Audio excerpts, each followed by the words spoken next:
that one day on the red hills of Georgia, the sons of former slaves and the sons of former slave owners will be able to sit down together at the table of brotherhood. I have a dream that one day, even the state of Mississippi, a state sweltering with the heat of injustice, sweltering with the heat of oppression, will be transformed into an oasis of freedom and justice. I have a dream that my 4 little children will one day live in a nation where they will not be judged by the color of their skin, but by the content of their character. I have a dream today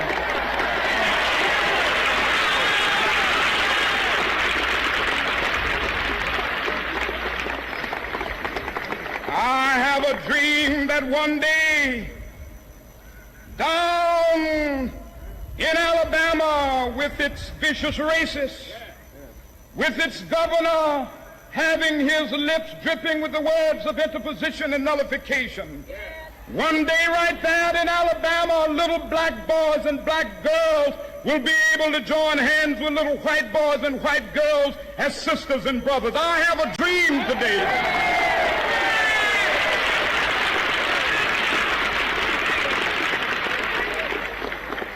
I have a dream that one day every valley shall be exalted, and every hill and mountain shall be made low. The rough places will be made plain, and the crooked places will be made straight. And the glory of the Lord shall be revealed, and all flesh shall see it together. This is our hope. This is a faith that I go back to the South with. With this faith, we will be able to hew out of the mountain of despair a stone of hope. With this faith, we will be able to transform the jangling discords of our nation into a beautiful symphony of brotherhood.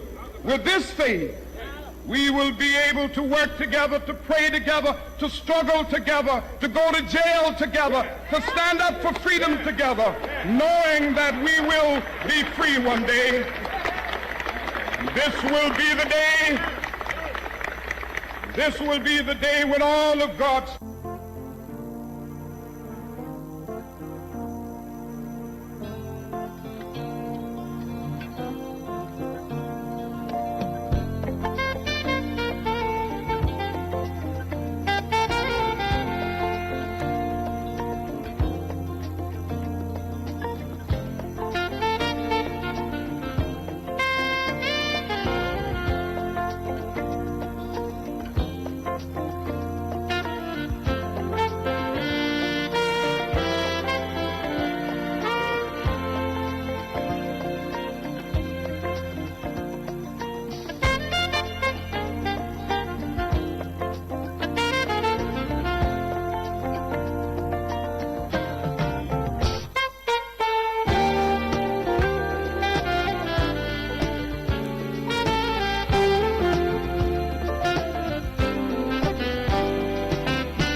A very beautiful morning to you and welcome to Crossfire on Udala 104.7 FM Onitsha. This very beautiful Saturday morning, the 3rd day in the month of January in the year 2026. Wherever you are listening to us from and whatever you may be doing, it's always a pleasure to welcome you on this very show, the first edition in the year 2026. Remember, we speak the truth, we uphold the truth, we preserve the truth. We call a spade, we can never call a spade by any other name. That's more reason we say not this of Veritas, and not this of Unison Veritas, and not this of Ebuka Capit Veritas, and not this of Lingolum, and not this of Contra Lingolum, wherever you are listening to us from. It's always a pleasure to welcome you, our brothers who, for one reason or the other, have been away for a very long time. Many of them were privileged to come back home for the festive period. We really appreciate all of you. Appreciate your time. Appreciate your listening, because it's not easy. And we know very well that what we do here is to ensure that we uphold the fundamental objective principles of the Constitution as well explained under Chapter 2. And we do that in respect to Section 22 of the Constitution, which has given media houses power to hold government accountable as far as these fundamental objective principles are concerned. You are welcome wherever you are listening to us from. It's 7 minutes than the hour of 9 here in Nigeria, and also 7 minutes than the hour of 4 p.m. in China, 7 minutes than the hour of 5 p.m. in Tokyo, Japan, and also is about 7 minutes than the hour of 10 a.m. in South Africa. Johannesburg is 8 minutes than the hour of 2 a.m. in Chicago, Illinois. 8 minutes than the hour of 1 p.m. in Delhi, India, and also 8 minutes than the hour of 10 a.m. in Jerusalem, and 8 minutes than the hour of 12 midnight in San Francisco, California. Irrespective of where you are listening to us from, for those who are listening to us from Ghana, is about 8 minutes than the hour of 8 a.m. in Ghana. You are all welcome to this very program. 8 minutes than the hour of 8 a.m. in London as well. It's a pleasure to have you. My name is Tony Olisa Mbeki, saying prosperous New Year and Happy New Year to everyone under the reach of our voice. We have very important topic we'll be looking at this very morning. It's all about the tax acts that have started in Nigeria. The implementations, we are told, have started. We saw the Mr. President's speech on the 1st of January, where he said that everybody should key behind this new tax law. We're going to talk about everything we need to look into, the discrepancies, the controversies about this issue of tax act, and we're also going to look at other popular issues, and we've got so much to talk about this very morning. Joining me to look into this matter and other attendant issues, we have in the studio this morning with us Honorable Barrister Chibo Enwezo Odezilibo one here as far as our nature kingdom is concerned, and also he is a former House member, Anambra State House of Assembly. He headed the Judiciary Committee. He is a lawyer, a politician, a public affairs analyst, a public affairs commentator, and somebody who is also a member of All Progressives Congress. It's my pleasure to welcome you, Honorable Barrister Chibo Enwezo. Thank you, Tony Olisa Mbeki. Good morning, our listeners, and do have a happy, wonderful New Year. You're welcome. He's a lawyer, and then we're gonna look at, just like I told you earlier on, everything we need to know about this issue of tax. Remember, in 2025, the National Assembly passed a set of comprehensive tax reform bills, including the Nigerian Tax Act 2025, the Nigerian Tax Administration Act 2025, Nigeria Revenue Service Establishment Act 2025, and Joint Revenue Board of Nigeria Establishment Act 2025. And President Bola Ahmed Tinubu signed them into law with intention that they would commence on January 1st, 2026, which we know for sure that the implementation has commenced.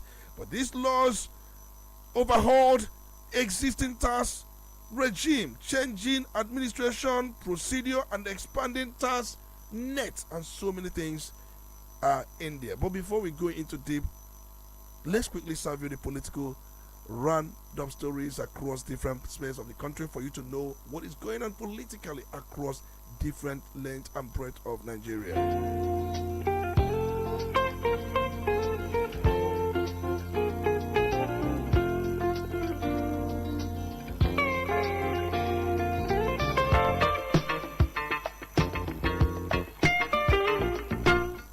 We begin with the Rivers State Executive Council, which has approved a 1.8 trillion budget proposal for the 2026 fiscal year.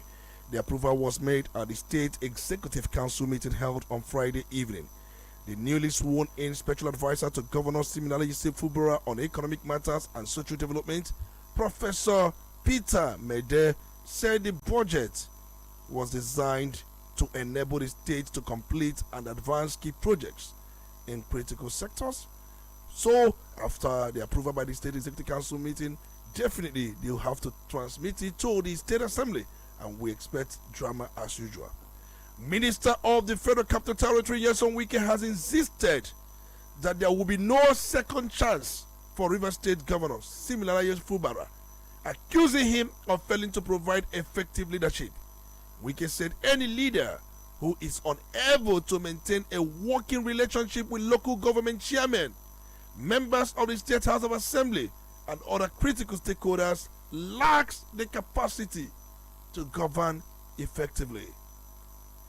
Plateau State Governor Caleb Mutfwang has officially defected from the People's Democratic Party PDP to the All Progressives Congress APC. The governor was formally received into the APC on Friday yesterday in Jos, where the state chairman of the party, Mr. Rufus Bature, presented him with his membership card. The driver of the ill-fated Lexus SUV in the boxing champion Anthony Joshua accident case has been arraigned before a chief magistrate court sitting in Shagamu, Ogun State yesterday. The driver Adeniyi Mobolaji Kayode, aged 46, was arraigned before Chief Magistrate O.M. Somofun on 4 count charges, including reckless driving and lack of a valid national driver's license. A federal high court in Abuja has granted bail to the Bauchi State Commissioner of Finance Yakubu Adamu and 3 others who are facing charges bordering on terrorism financing. Justice Emeka Nwite on Friday granted the defendant bail in the sum of 500 million naira and 2 sureties in like sum. The immediate past Attorney General of the Federation and Minister of Justice Abubakar Malami will remain in prison custody till Wednesday, when his request for bail will be considered by the Federal High Court in Abuja. Justice Nwite fixed the date for ruling after counsels in the matter argued for and against the bail application.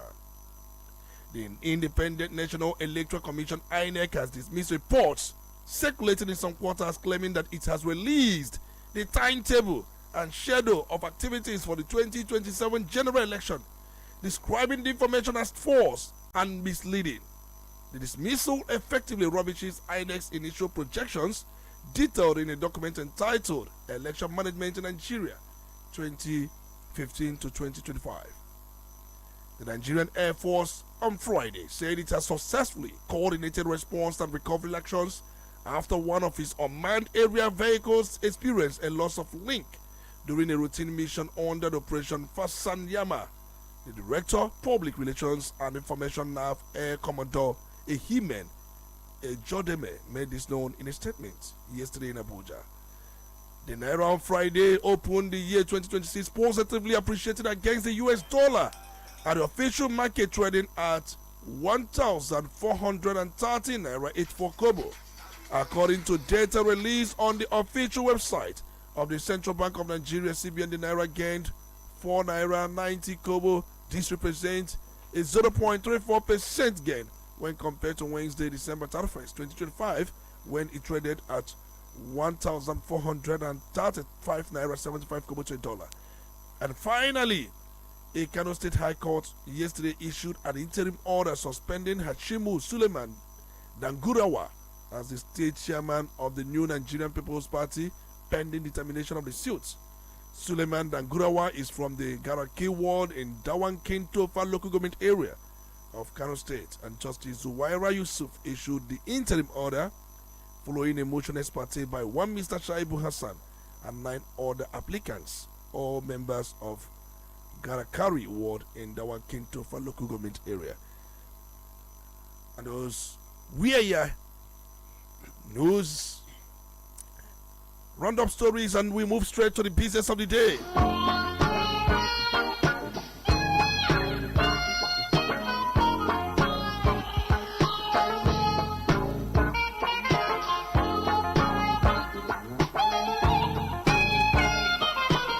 Just we said earlier on, remember, we are going to look into a lot of issues relating to the implementation of these tax. Many Nigerians have the fear that these tax would amount to illegal deductions in their bank accounts, where many people will be arrested, will be not just prosecuted but detained as a result of non-payment of tax.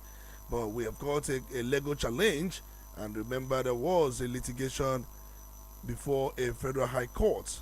But one thing, a federal high court couldn't stop the implementation. I remember that it was in a matter of public interest where a group called Incorporated Trustees of African Initiative for Abuse of Public Trust, they sued the federal government, the president, the attorney general of the federation, the president of the senate, the speaker of the house of representatives, the national assembly and the related agencies. They argued that there were discrepancies and alleged alterations in the tax laws between the versions passed by the national assembly and the copies that were gazetted and published, meaning the laws in the force might not reflect what was legitimately enacted by the legislation. In fact, their suit asked the Federal High Court in Abuja and the Federal Capital Territory FCT High Court to stop the implementation of the tax laws pending a full hearing on the matter, on the merit, and to grant an interim injunction. But then we saw the Federal High Court, or the Federal Capital Territory High Court, presided over by Justice Bello. He refused to hold the implementation of the new tax law, and the court held that the ex parte application lacked sufficient legal grounds and evidence to justify an injunction blocking the implementation of the legislation that has been validly signed into law. So let's leave that. Bello refused to stop the implementation. Let's turn our attention to our guest in the studio, Honorable Barrister Shibwe. Let's get a thought about this entire controversy. What is this controversy all about? Is this something good for the country, or is this something that we should be asking questions? Dasuki, a member of House of Representatives from Sokoto State, pointed out some of these discrepancies, saying, look, these tax acts, we are not what we passed from the publications we saw. Taiwo Oluyede also said he hasn't even seen any copy, not to talk of the one gazetted and the one published, because he is the chairman of the Tax Reform Committee. He said he hasn't seen any copy. So now the president said this issue of implementation will go on, that the issue of controversies will be harmonized by the members of the National Assembly and the presidency. Let's get their thought generally on this issue. Thank you very much, Tony Olisa Mbeki. Good morning once again, our listeners. You see, it has become so worrisome that we should get ourselves immersed in this kind of situation. It's becoming an issue that Nigeria is noted for. Look at what is happening everywhere. Look at the kind of abracadabra that is happening in River State in Nigeria. You see, unfortunately, some of us are so we've gotten so bothered to the extent that at times it is beginning to affect our psyche. So clearly, that shouldn't be. It's only I've not heard anywhere in the country, anywhere in the world where this kind of thing, is happening. The National Assembly is the lawmaking organ of the government by Section 4 of the Constitution, and any law, in this case, any act passed by the National Assembly, together, because bills must emanate from one chamber of the National Assembly, either the House of Reps or the Senate. There could be executive bill like you have in this tax law now, and once it is passed by one house, probably if it is commenced by the House of Reps, after that it goes to the other house, then the amendments made thereon, they set up a committee, joint committee, to harmonize. So there will be what lawyers call addendum on the issues. They harmonize, the bills, the provisions of the bill, from both houses. Once that is harmonized, it's taken back to the and it is passed into law. It is now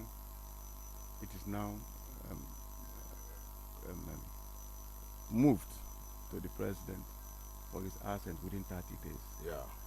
And once that is assented to, it becomes law.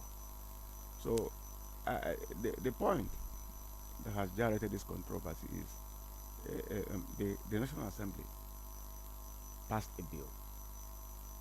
The issue is whether sent to the president, and that was assented to. And eventually what was gazetted by the appropriate agency has been discovered to be different from what the National Assembly passed. That is controversy. That has not been substantiated, but from what we are seeing, there has not been any definite attempt to actually. So that clearly is a serious constitutional breach. It's not so, because if those people that tampered, or if it was in fact tampered with, then they have usurped the function, the powers of the legislature. So they are trying to take over an arm of government contrary to the provisions of the constitution. If you like, you can even go to say that is treasonable offense. But the problem is that at what point, you see, you've asking for my general view. My general view is that it is pathetic, it is clearly embarrassing, it is unprecedented. I wouldn't want to say it is unprecedented, because at times, when I think we've had such a similar situation when we were in the House of Assembly, and I know it's been happening. It's only that now that some people were so vigilant to find it out now, and have been able to make it public. Okay. So that is how, in Nigeria, everything is seen as an opportunity to cheat, fraud, from the highest order. Simple bill was passed by the National Assembly. At what point was it mutilated? It could this could happen at certain various points. It could be, was it at the point when, after it has been passed by the Joint National Assembly and harmonized and passed as required by law? Was it at the point of transmitting it to the presidency? Was at that point that it was mutilated?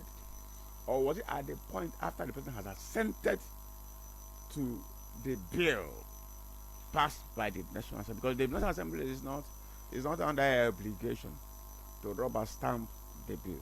They will look at it, it will pass through the necessary committees, and they could make amendments to the law. They could make amendments, So is it at the point that after the president has assented to what was in fact passed by the National Assembly, it was at that point that those people whose duty it was to gazette exactly the act the law has been made, is it at that point that they inserted some strange provisions in the act?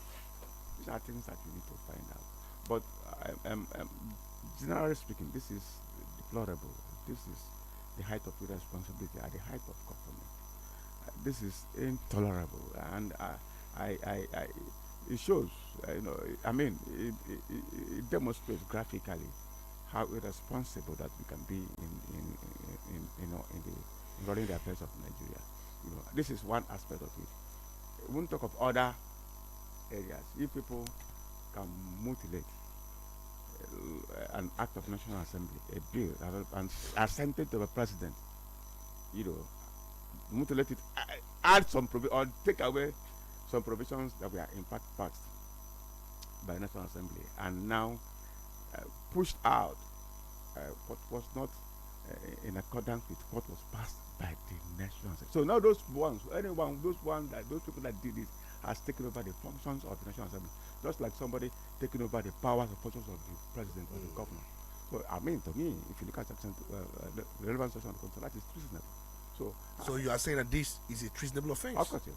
Because if you take over the function, the only way you can take over the powers of the National Assembly or the president is when, according to the constitution, when you contest election and you are sworn in.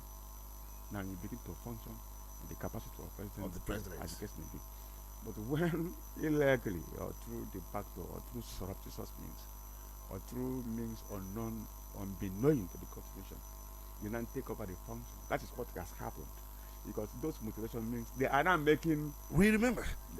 That's graphically, to simplify. Okay. That is what that has happened.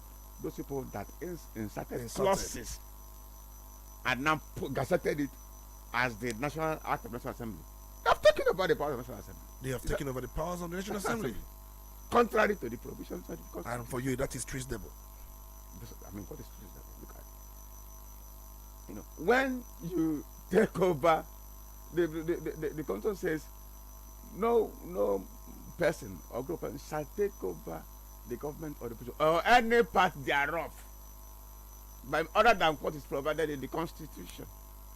So the only way you can function, you can make laws for Nigeria is when at the federal level, when it's only the powers of the House of Representatives and the Senate, and eventually assented to the president. So when they have made laws, has passed through the necessary procedures, procedures of the National Assembly. And 1 or 2 persons are at that level who are not, even if you are a member of the House of Assembly, even if you are a member of the National Assembly, you don't have any power to insert into any law, any bill, what was not agreed on by the majority of members of the National Assembly, even if you are a member, because one person cannot be National Assembly.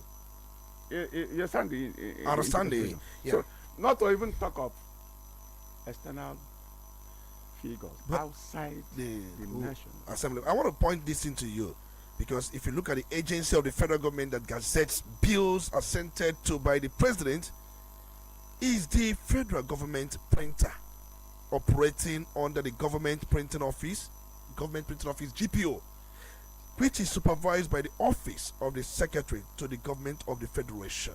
So you have the office of George Akume supervising the government printing office GPO, which is saddled with the responsibility of gazetting bills assented to by Mr. President. But practically, the process is also coordinated through the Federal Ministry of Justice, which transmits the authenticated act to the government printer. So the Office of the Attorney General of the Federation and Minister of Justice brings the authenticated, in fact, the original version as passed by the National Assembly. After Mr. President must have assented to it, he takes it to the printer for publication in the Federal Republic of Nigeria Official Gazette, which is also supervised by the office of the secretary to the government of the federation. So it means that there are 2 agencies of government involved here. Immediately Mr. President signed that reform tax acts into law, it was handed over to the Attorney General of the Federation. Attorney General of the Federation now took it to the government printer office GPO for gazetting, coordinated by, which is supervised by the office of the secretary to the government of the federation. At what point did this alteration happen? And look at these people who are involved. They work with Mr. President. Yes, that's why I said this is a serious affair, very serious affair. It impinges on the authority of the government of Nigeria, and it also, because people are watching, the international community, everybody. If this could happen here, if this is the way we operate, then who will trust Nigerian people? Who will trust the government of Nigeria? You've been able to itemize the various layers, the office of the Attorney General and the office of the Secretary to the government of the Federation, from the national federal government printer.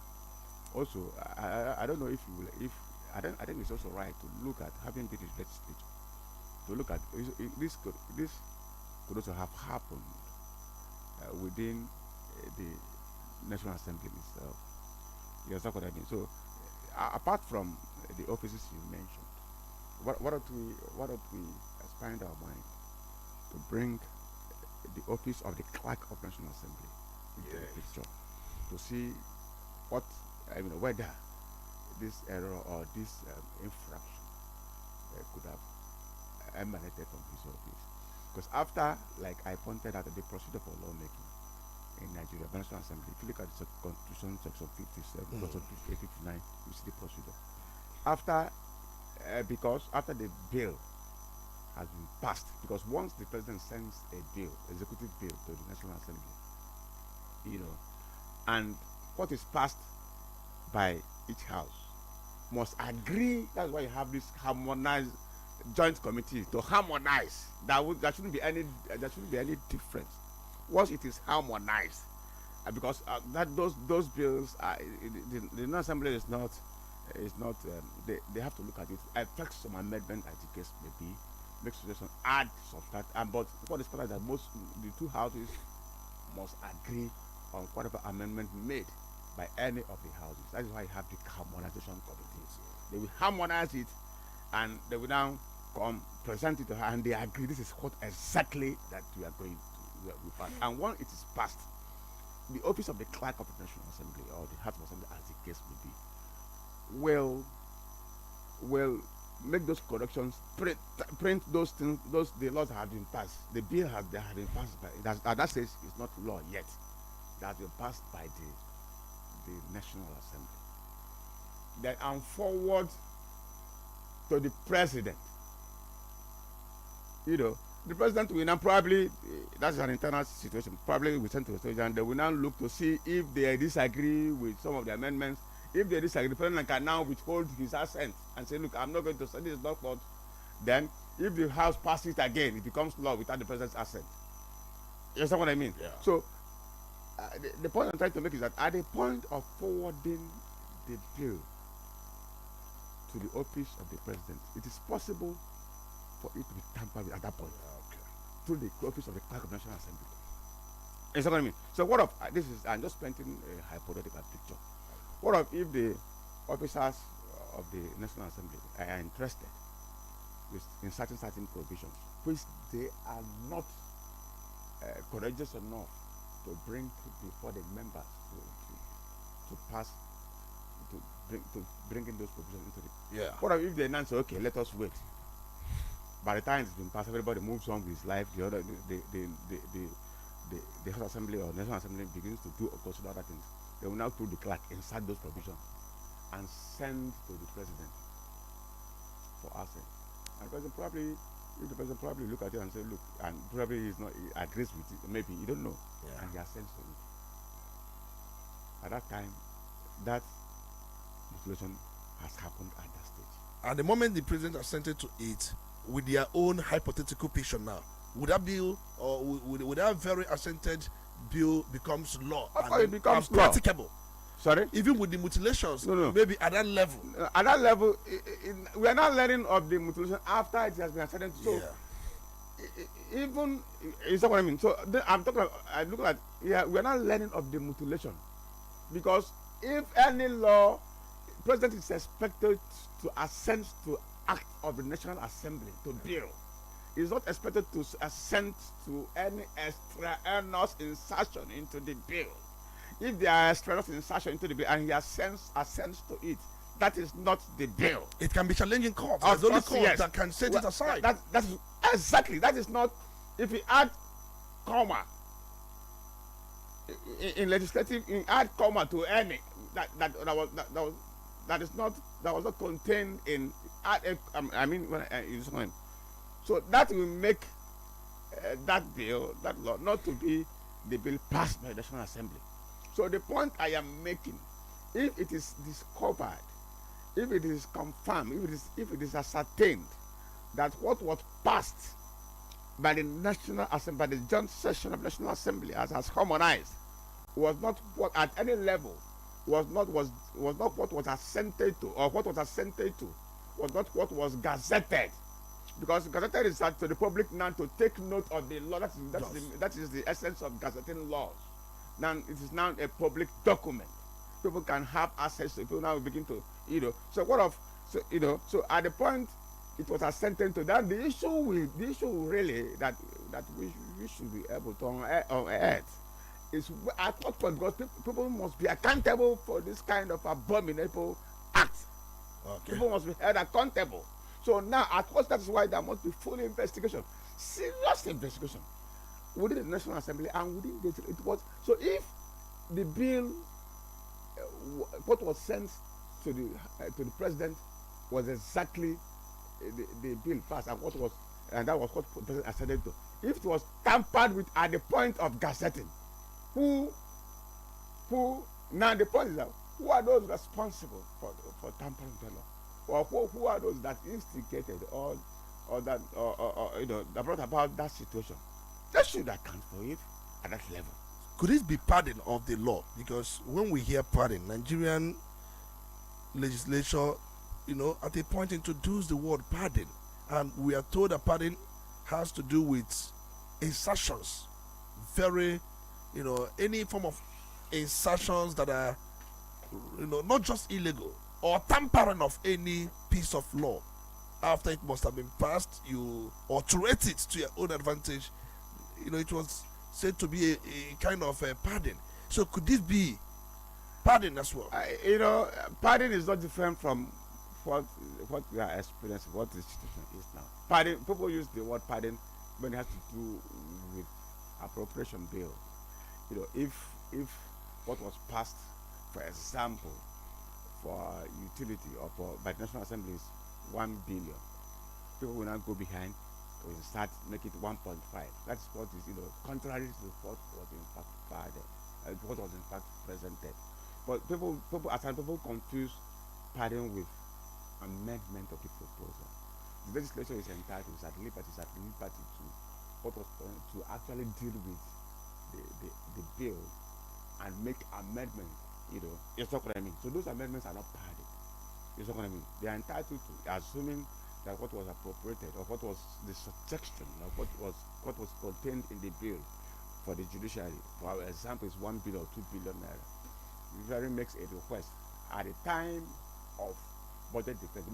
They make a case that wouldn't be enough. Citing, bringing out facts, then the legislature is at liberty to add. Yes, but that is. But they can also subtract. Of course, yes, they are at liberty to do so. But the issue of pardon comes in when, like in this case, it has been harmonized. Then people will now go behind to add or subtract, so that to cheat this to cheat the system. So that once the president assents, is that what I mean? That is called why at the point pardon comes in. Just like this one, it has been assented in this particular case. The issue we are looking at is at what point, those people like you rightly itemized. If after the president's assent, the bill is taken to the office of Attorney General, when it was received by the office of Attorney General, did they also now go beyond to tamper with what the president gives to him?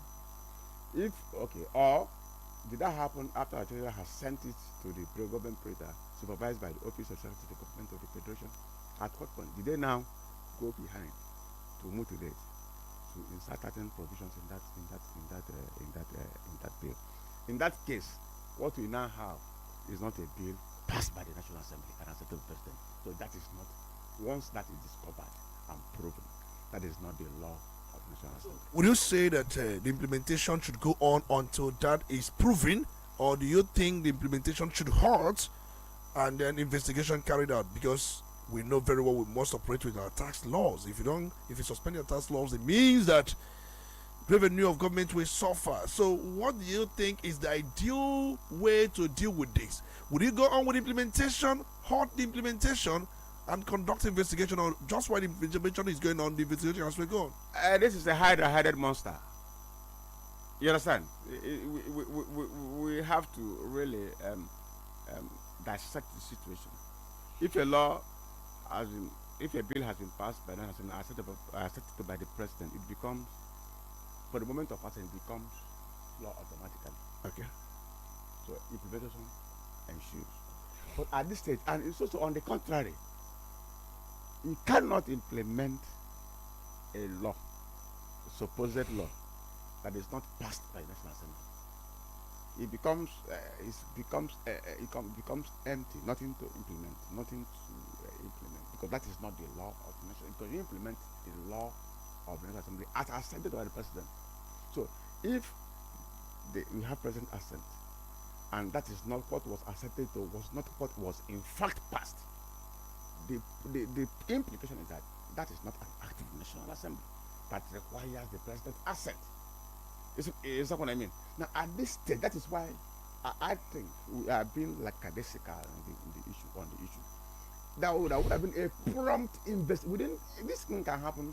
It's not like mutilation. It's not like this thing would have been able within 1 week. We would have been able to find out at what point. In short, the first question was there in fact mutilation? If yes, at what point?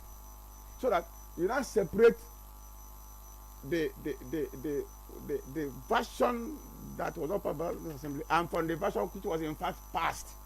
If what the president signed was what was passed, of course it has become law. So we should stick to it.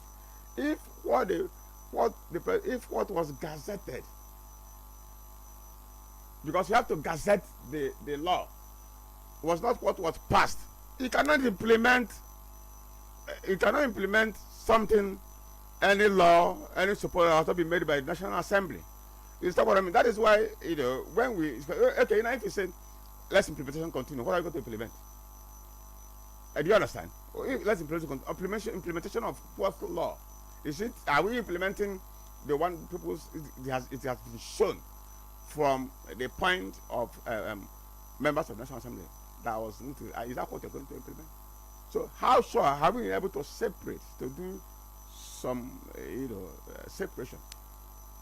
Then after, then the next process is to make sure to hold those people who are responsible for that to account. So now, what are we? How are we sure now that what has been gazetted and we are about to implement, or we have said it should be implemented? How are we now sure and confident that that is in the Act of the National Assembly? Because it cannot implement any bill, any act law that is not part of the National Assembly. So that is why, first of all, I don't think it will take much of time, if we are serious to find out at what point. Get out what the president presented, the bill presented by the president to the National Assembly. Get out what was eventually. So what we are saying, because my question was very direct. My question was, do you support implementation at this point, having the knowledge of what you have now, or do you support the idea that we should hold implementation? Implementation of what are we implementing? The controversial one. I have given you what the law says. Once an act has been passed and assented to president, automatically is ripe for execution implement. But now there's a controversy. I don't actually speak. I don't know. You don't know, and I don't think everybody know. Everybody is aware what was in fact passed and assented to. So implementation. Now, if you're asking me whether I support the implementation of what? Implementation of what was in fact passed and assented to, which one? So which is why I said it is a hard-headed issue. I don't even have any right or power to say, because that's a controversy. Let us have to say implement. So what if it comes out at the end of the day that what you are implementing was not what was passed by the National Assembly? How do you now? How do you now reverse the situation to have some? What I mean, what if that is the case? So, and what I'm saying, what is the difficulty? What is the difficulty in making all these checks to find out, with a view to finding out what happened? You understand what I mean? Because I think I've been able to let you know what could have happened at the possible stages the thing could have been moved. You have just explained that, but I want to also take your mind to, we won't take much time on this, but then I want to take your mind to some timelines. Yes, Mr. President signed these tax bills, which later became tax acts. That was in June 2025. That was when Mr. President assented. Now, the Office of the Secretary General of the Federation coordinated or supervised the gazetting. The gazetting was done in September. So immediately after June, you have July, August, September, more like close to 3 months after Mr. President assented the bills and they became acts of the National Assembly. Then in September, they were gazetted. Now, sometime around mid-December, there was discovery of controversy. In fact, Honorable Abdul Samad Dasuki raised the matter on the floor of the House on December 17, 2025, where he alleged that the gazetted copies showed material discrepancies compared to the harmonized versions approved by the both chambers. So, the questions I have for you: why did it take the office of the secretary to the government of the federation to gazette,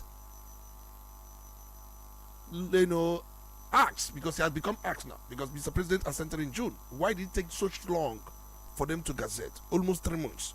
Now, why did it also take National Assembly another round of 3 months to discover that there were discrepancies? So, Look at the time. And this law has been scheduled to begin 1st January. So, what happened? We must take responsibility. That is why what has happened is simply a bazaar of irresponsibilities. Irresponsibility, a bazaar. A law, an act has been passed around June. Assented to, isn't it? Yes, by the president around June. It took 3 months. But as a matter of fact, once immediately the assent is cutting of the president's cutting, it becomes a law out of national assembly. Yes. So, and the only reason why you can for it is to make it public. For the public to become aware. You don't make a law and keep it in your pocket or keep it in the museum. Could it be because the implementation will begin or keep in the museum in January once, in some once parts? laws are made, they are gazetted, so it becomes a public. Gazetted is a way of informing the public. Okay. So why did it take them? It took them that long to gazette. That is the kind of issues that you have to come to the crisis, like a basic activity. Nothing is important. You just do it. Then you said it took National Assembly another 2 months. To 3 months. 3 months to find out. That is a mistake from that point. National Assembly did not find out anything. It was a member.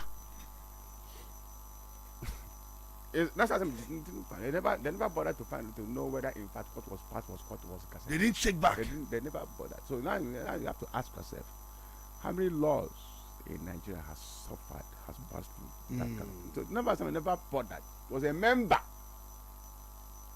of the National Assembly that discovered this anomaly and brought it to the National Assembly on 17th of December. Are you now? So it took a member. So a member, a meticulous member, a member. Otherwise, if not for the intervention of Honorable Dasuki, we would have gone ahead to be implementing the acts of some individuals as a lot of Nigeria. So it's not an issue. It's not the issue is that the National Assembly itself, after the assent of the president, what mechanism do they have in place to in fact see that what they sent to the president accepted to, was what was in fact gazetted? How will they not be sure that those people are the government printers that are not the law-making organ of Nigeria, not them? You understand what I mean? How are they sure that those making that even the office of the SAG of Nigeria are not the de facto lawmakers in Nigeria?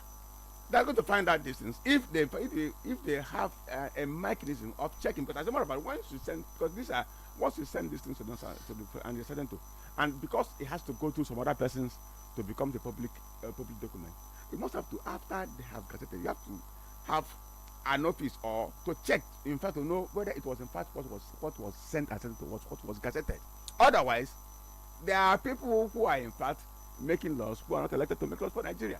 So what Dasuki, it shows that a big gap, but it was Dasuki that discovered. It wasn't the National Assembly that discovered.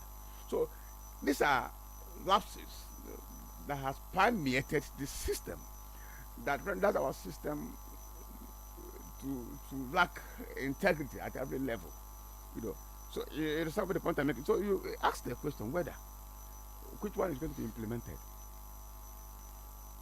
I remember. Let's go back to another issue on this before we leave it. The court, we are talking about FCT High Court, presided over by Honorable Justice Bello Kawu. When the incorporated trustees brought this issue before him on the need to stop the implementation of any of these versions, because for them, one, the gazetted version, they have the material evidence that it wasn't what was passed by the National Assembly. And then the one passed by the National Assembly did not have the president's assent. Now, for this organization, they now approach the Federal FCT High Court, and then they call themselves Incorporated Trustees of African Initiative for Abuse of Public Trust. So, if you look at the people they join in that very suit, the president, the office of the Attorney General of the Federation, the office of the SSG, and all the speaker, the Senate president, and so many of them. But then, it was an expert application. But they said, let this be halted, pending the determination of the substantive suit. But then, the court held that the ex parte application lacked sufficient legal grounds and evidence to justify an injunction blocking the implementation of legislation that has not been validly signed into law.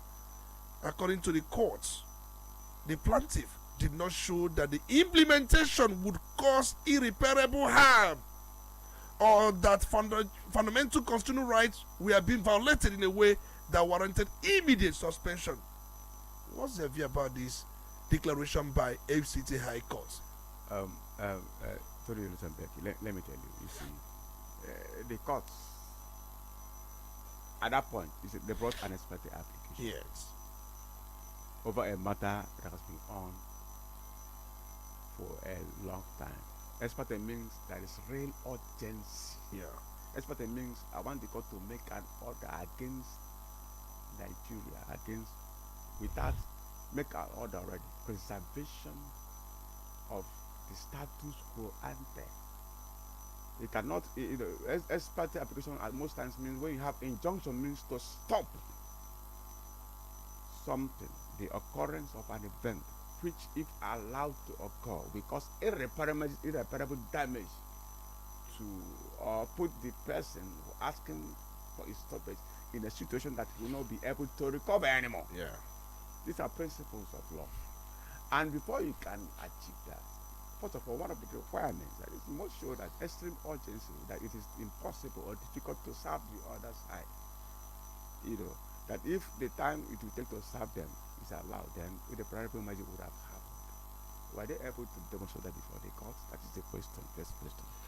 The second question is, when a law has been passed, it is not the responsibility of the court to stop the influence of a law. The court doesn't have that jurisdiction. That is my submission. You understand what I mean? The court can declare a law invalid if it is not passed in accordance with the Constitution. The court can declare it unconstitutional. The court cannot say, apart from that, the court cannot say, don't implement a law. But it can declare the entire version or the version that is inconsistent with the one passed. The court has done it in many cases. So people should understand what the court does. Okay. Then, if you are coming to a court to say, grant this order, stop the implementation, were they able to bring out the one to show to the court, the one that was implemented and the one that was in fact, because the court cannot stop the one that was passed and properly assented to. Confusion everywhere. The court cannot stop it. The court don't have jurisdiction. But the court insists with the power to say, this is not a law. The one that has been mutilated, you don't have the power to. We suspect, because the matter has not even been determined. You know, he said pending the determination. When will that determination happen? You understand what I mean? So, but if you show to the court, if they were all executed, this one has been confirmed was what was passed, what was assented to. Now, this one is it is also being suspected that this is what has been mutilated. The court asking in the interim. And the government is insisting that is the right what has been mutilated is what they sign. In the interim, stop. There are evidence to show the court will. There are some facts the court will be induced to believe that in fact there have been. Now stop the implementation of this one that is suspected to have been mutilated, pending the time the court will come to find out generally whether in fact. But this one, the other one that appears not to have been mutilated, to be properly, the court cannot say stop the implementation of a law until I don't know under which jurisdiction the court will lay his hand on to be able to make such order. I don't understand. So I think with all due respect, is that respect to our citizens, our some of us that is right thing to do when you challenge things. But the court works on certain basic principles. So what these people lack, one, they were unable to demonstrate irreparable harm the implementation would have cost them. But then somebody who is a taxpayer will say, yes, if I go on to do what is contained in this assent, because if you look at some of these discrepancies, giving them I didn't talk about irreparable because you have not read those tax laws. But I understand there are provisions for when somebody is accused of having breached, having run foul of it, Yeah. that the authorities is empowered to arrest, detain. So when you detain, maybe that was the part that was inserted. Yeah, it's one of the parts. Maybe. Yeah. Okay. Now when you detain people, maybe in trying in implementing that law, and after detention of someone, detaining for 1 or 2 days or 1 month or 2 months, it was later discovered that that was not part of the law passed. How do you restore that person? Is it reparable? It's irreparable. Is it reparable? That's what I'm saying. It becomes an irreparable loss. So that irreparable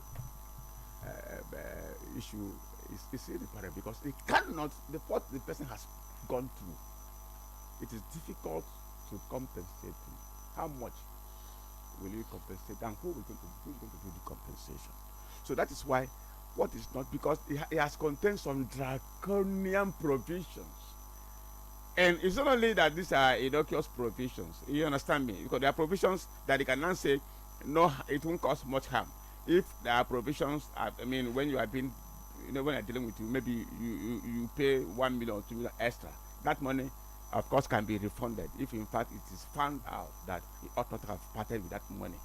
But if there are provisions that infringes on the fundamental human rights of citizens, like the deprivation of the liberty, deprivation of subjection to human indignity, those sections, those provisions of the act, to my mind, I submit, is contrary to the provisions of the chapter 4 of the Constitution. And maybe that was why those who inserted those provisions did not deem it necessary or fit to showcase that before the National Assembly, and they went behind to insert it in the bill. Yeah. So these are the issues. So the point we are making is that they all boil down to recklessness, impunity, irresponsibility in the governance of Nigeria. Because otherwise, why would anybody at any level, and the attitude of the National Assembly, leadership of the National Assembly to this issue is not cheering enough, because they ought to have been bothered, seriously bothered, that what we passed, what we sent to the president, and accepted was not what in fact is still is being what in fact has been churned out by the federal government paper. That should bother them, that some people or some persons or some individuals are taking over their primary responsibility of lawmaking for the Nigerian people. That should bother. But the way they are going about it, I don't think they are sober, which means which suggests to me there could be a conspiracy at that level to ensure that what happened, what we are dealing with now, happened. All right. If you look at some of these discrepancies, I don't know, it's more like somebody trying to really have a broader powers, because I've been able to cite some of these controversies, because if you look at some of them, we may not be able to go through all of them. There are so many of them. You can understand where the National Assembly passed a tax law which empowers authorities to investigate tax law violations. That's as passed. But if you look at gazetted, the one they gazetted, they now expand to authorize authorities to arrest of suspected violators via relevant law enforcement agencies, without recourse to court. And then if you also look at the other issues where tax authorities must obtain a court order before appointing agents or disposing of garnished access, uniform requirements across authorities. But then one they gazetted, they remove court order requirements in some cases, giving themselves broader powers. That is what I'm saying. In order to make them, they would not be they have resolved the functions of the courts in areas where you are trying to interfere with the rights of the citizens of Nigeria. It is the court that determines if there is a dispute or controversy between the government or anybody interfere. It is the responsibility of the court to determine, to say this is right, this is not right. It's not the responsibility of any executive arm to be the judge. No more to the same cause as well. You cannot be a judge in your own case. You are the one who is the tax authority who are saying somebody has defaulted. You are the one who will now proceed to arrest him. You are the one who will now proceed to probably detain him. You are the one. So you have punish him even. You punish him. You have taken over the duties of. You have taken over everything. You are the one who is prosecutor. You are the one who is the judge. You are the one who is the accuser. That is not allowed under our laws. No more Judas in causa sua. No one can be a judge in his own case. That is why the courts are created under Section 6 to deal with if there are issues between citizens or the government intersect. It is the responsibility of the court, once you submit that before the court, to determine the rightness or otherwise of the issue before the court. So any legislation, now mind you, any legislation that violates these basic principles of fair hearing automatically will run contrary to the chapter 4 of the Constitution and the general international accepted norms on human rights. So these are and probably that is why they deliberately, did not want those provisions to feature in the bill to be debated by the National Assembly. So after the ones the Federal National Assembly should deal with has been dealt with, they now went behind to make those insertions, which is unacceptable, which is a treasonable offense, which shows us as a people that without character, are people that does not care, are people that take governance for anything, can do anything. And this will also point to the fact that this is not the, of course you had the case of budget padding. It's a similar scenario than similar scenario with this one we are dealing with. Some other acts of governance. Now, it's appalling. I'm appalled to read these things. For example, everywhere lawlessness in Nigeria. In River State, a governor is not working. Somebody is another governor, two governors. The governor is being overawed. Nobody is saying anything. People are saying this people's house is loyal to this person. How will a house member, how will the system be loyal to human beings, not to the Constitution of Nigeria? And it's taken as if. So these are things that judge the psyche of an average responsible human being. And it's all right, let's quickly take a moment. When we come back, we are going to leave the issue of tax and go into politics proper, especially what is going on in River State and this issue of defections. We saw Caleb Muftuanga of Plateau State defecting to APC. That was yesterday. He was received by his state chairman, the APC state chairman. And we saw P2B also defecting to ADC. And then he defected alongside some senators and members of House of Representatives, and then some politicians, veteran politicians like Sofachiku Denwa, Gilbert Naji, and also even some prominent people you would want to also take a look at. So we are going to look at some of these defections and what it pertains. Yes, INEC has reacted to the false publication, making rounds in some places saying that it has released schedule for 2027 general election. I saw that yesterday and I thought that was the situation, because the one I saw yesterday provides that the presidential election will take place on February 2027, and then the governorship and and state house of assembly election will take effect or will take place on 6th of March. But INEC has said no, it didn't come from us, but then the publications were everywhere. But we are looking at INEC making this publication around February, but we've seen people who have come out to say, oh, INEC has released timetable for 2027 election. But let's take a moment. When we come back, we look at some of these developments, defections, P2B, the coalition, Atiku Abubakar, and so many things. 2026 is a year of politics. We'll be right back after the break.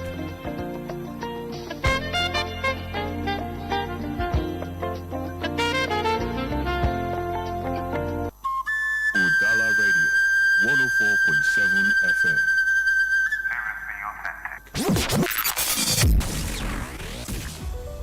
As the year draws to a close, we pause not just as a radio station, but as a grateful partner to say thank you. Thank you for believing in our voice. Thank you for trusting our platform. And thank you for choosing to grow with us throughout this year. From the beginning of this year to its final days, your support kept our microphones on, our programs impactful, and our community connected. Your patronage was more than business. It was confidence. It was partnership. At this moment, we sincerely appreciate Winners Global Estate, Celebrity Landlady, and Anti-Drug Organization. We say thank you to Wendy's Bread, Baboyo Herbal, Olojugu Microfinance Bank, and their real homes. Our gratitude also goes to Crystal Garden Estate, Fazona Real Estate, Best Aluminium, Microfinance Bank, and Choose Star and Correct Star Wire. We acknowledge the support of Aswage Assets, Waskana Solar, the Enugu Electricity Distribution Company, EEDC, Higher Ground Real Estate, Zenapex, and Christ Embassy. We also appreciate the Onitsha North Local Government and the Anambra State Government for their trust and collaboration. As we step into a new year, we do so with renewed commitment, fresh energy, and a promise to serve you even better. Thank you for an amazing year. We look forward to greater partnerships, greater impact, and greater success together in the year ahead. Because together, we are Udala. 104.7 FM. Seriously authentic.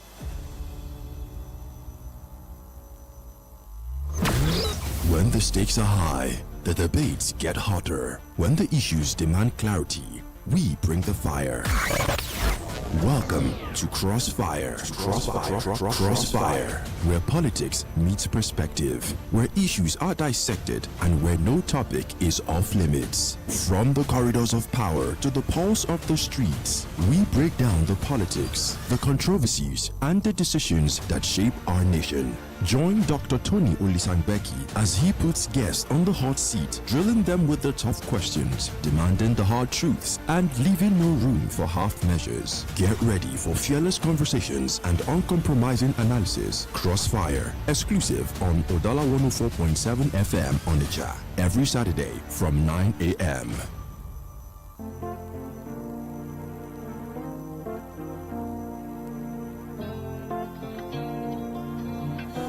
Yeah, welcome back. It's to Crossfire on Udala 104.7 FM Onitsha. This very beautiful Saturday morning, the third rainy month of January in the year 2026. I'm still your honorable speaker, Tony Olisa Mbeki, right in the studio with Honorable Barrister Chibo. And we'll be looking at some development. We just finished that of issue of controversies and also discrepancies, as we saw in the issue of the tax acts. And then we are done with that. We are moving straight to issue of politics right now. I want to find out from Honorable Chibo Enwezo his take about P2B going to ADC. Some have said that he would have stayed back in the Labour Party and see to the end until it is obvious that the leadership of the party is irredeemable, as claimed by Alex Oti, who said he wasn't going to join P2B and he was going to stay to ensure that he fights to the end until it is dawned on him that the leadership of the party is irredeemable. That is not that type that moves from one party to the other. And we saw Bayo Ononuga accusing P2B of not being able to deal decisively with leadership issues in his own party. And he wants to take the leadership issues of Nigeria. He wants to take on Nigerian affairs. That he has moved from ABGA to PDP, from PDP to Labour Party, from Labour Party to ADC. 4 political parties, and each time he leaves, whenever he cites problem or a kind of inconvenience to his aspiration, he quits. That's just Bayo Nonuga. He called him a political wanderer. And now, getting to talk, people are saying that P2B. I listened to Paro Tommy, who said if P2B is not on the ballot, if he accepts to be a running mate to Atiku Abubakar, he will withdraw his support for P2B. He will not support P2B as a running mate. Rather, he will support P2B as a candidate of the party for presidential election. The talk has always been around this man, P2B. And now, we also have the governor of Imo State, Hope Uzodinma, who comes out to say, yes, I can tell you for sure that all the entire Southeast governors will work for the re-election of Bola Ahmed Tinubu. He was in Abia State where he met Alex Oti, and he said Alex Oti has assured him that he is going to work for the re-election of President Bola Ahmed Tinubu. Could it be the reason LSOT did not follow Peter Obi to ADC? Now, Hope Uzodinma is saying LSOT will work for the re-election of Mr. President. Let's get your thoughts on some of these political developments, arguments, counter-arguments. Let's get your thoughts. For this opportunity. You see, Nigerian political terrain is driven principally not by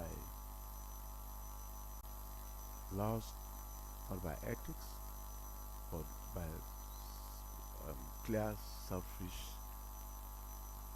motivations. That's what drives it. Clearly, you're talking about LSOT. LSOT has been in various parties. He was a member of was not PDP. He was a member of APCA, a member of APC at a point. Before I said it was I know, because I remember. Was he a member of APC at any point? Yes, LSOT. Of course, yes.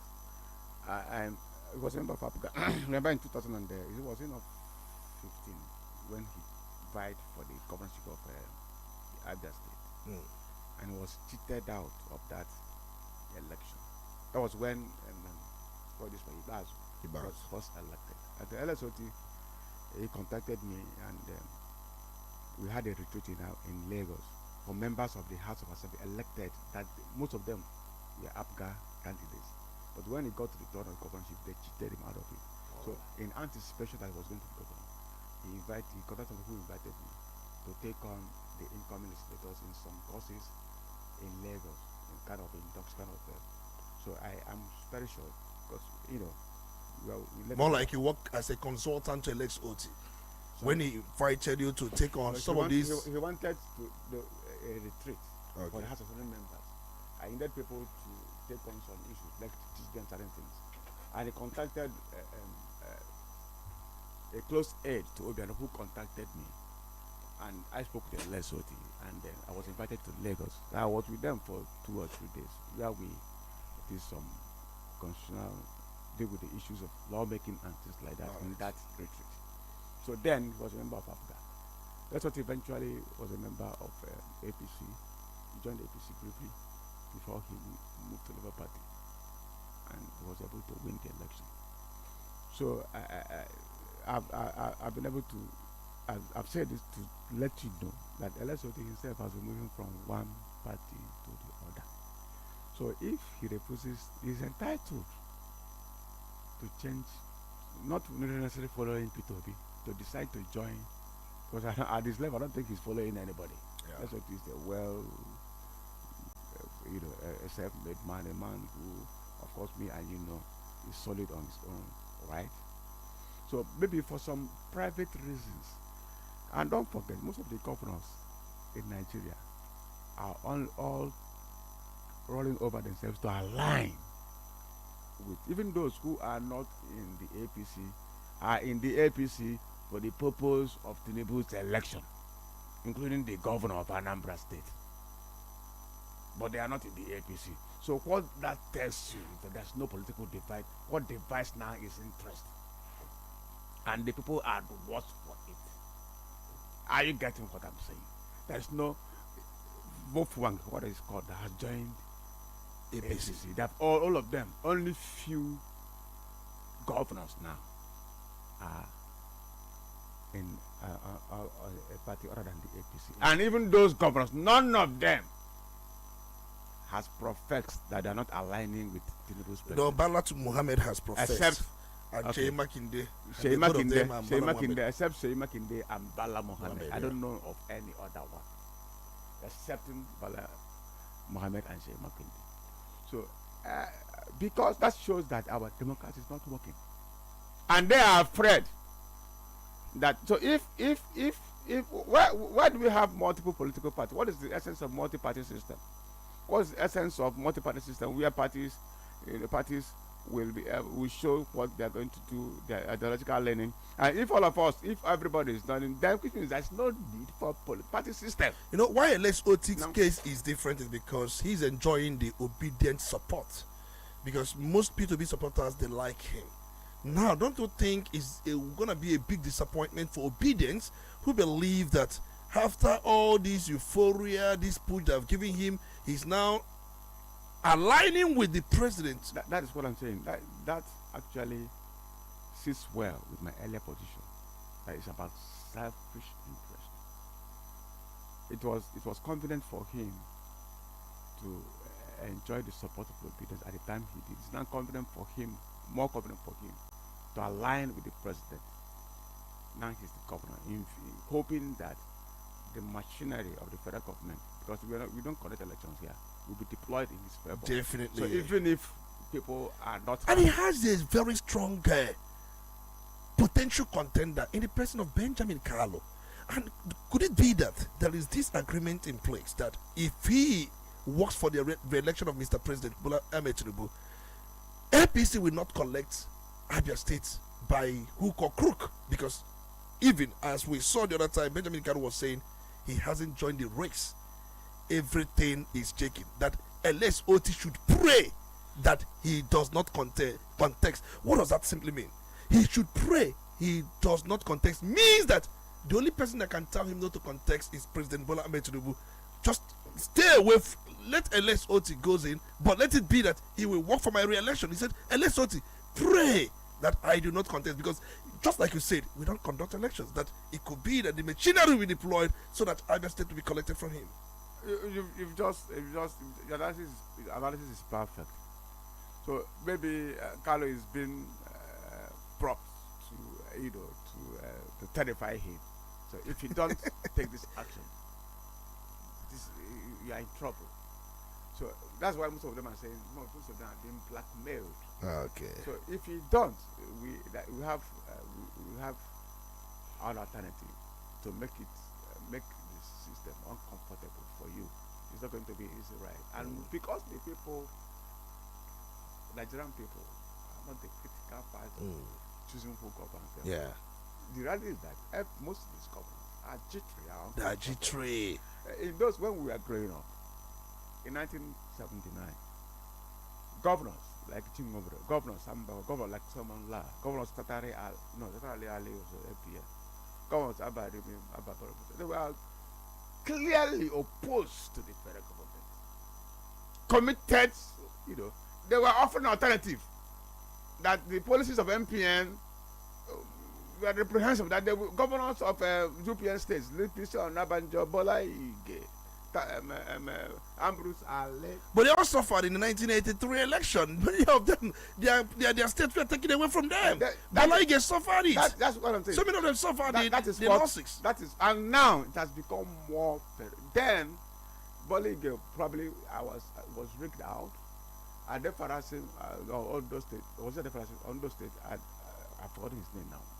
They couldn't let the Pharaoh. During the imbroglio with Omoboriowo. You saw Aki Omoboriowo. You remember what happened? You told the story the other day here. It was practically rigged out. If not for the revolt, people took laws into their hands. And what happened in the 60s was in the 60s during the time of Awolowo and Akintala was practically being replicated in Ondo State, and which led to the reversal of it. It was something called that reversed that electoral haste in Ondo State. Boliga lost out in Oyo. Jigobro lost out in Zambia. Remember Bishop Oyiten, Commissioner of Police, and I said then, who was giving Jigobro a lot of NPP a lot of problem. Yes. So, and now you can imagine Jim Woodbury with the popularity he had. Now he lost out. It's happening now in a more worrisome dimension. You see what I mean? But the point that I was trying to make is that even in those days, people stuck to their parties' manifesto. UPN had a manifesto, and they felt that the MPN manifesto was not working for the people, and the UPN elected federal government is the one better place to serve the people. The same to the MPP, and so on. Now all the governors, everybody, somebody can stay in a PDP and say, I'm supporting the president who is in APC. Where is the political theological? It's not possible in the real sense. It shows you don't have a party. So all the parties have collapsed. All they have is now personal cult, individual whims, and caprices. That's what we have today. So that's what LSOT is. I remember when he was asked. That's what LSOT is keying into. He's keying into. That's what our government has keyed into. You know why LSOT's own is quite, surprising to so many people is because of the support he enjoys, because he's in the party with PWB. But then the issue is this. I remember when he was asked questions about the economy, the way things are going in the country, he said he's not going to discuss anything Bola Tinubu. Because he has access. He said, I cannot discuss anything about Bola Tinubu. Even when he was asked, is the economy improving, he said he will not talk. What about insecurity? He said he's not going to talk about anything. So that is the point. You see, so the people of Nigeria, I'm sorry for them. They don't have a system. They don't have leadership. You talk about P2B moving to the ADC.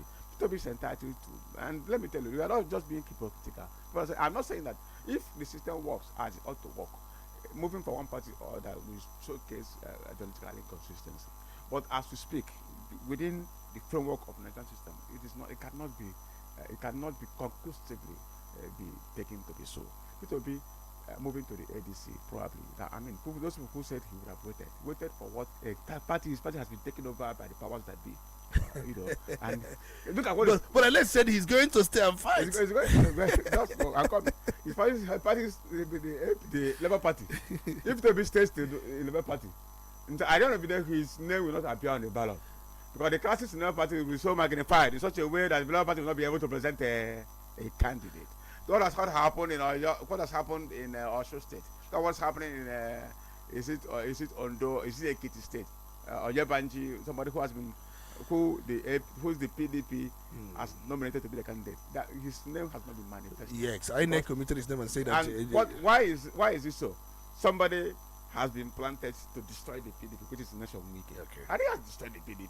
And anybody that sticks to the PDP to say you want to contest an election, I don't know if let me just put it on record, this INEC chairman will be worse than the one that will. Oh, you said Amopiton will be worse than Yakubu. Yes. Just put it on. You said that we should write it somewhere. Yes. That this Amopiton will be worse than. To do anything different. Now let me ask you something. It's important. Do you see Atiku P2B combo as a strong force against Bola Ahmed Tinubu? Because people were saying that from the look of things that P2B will be the running mate to Atiku.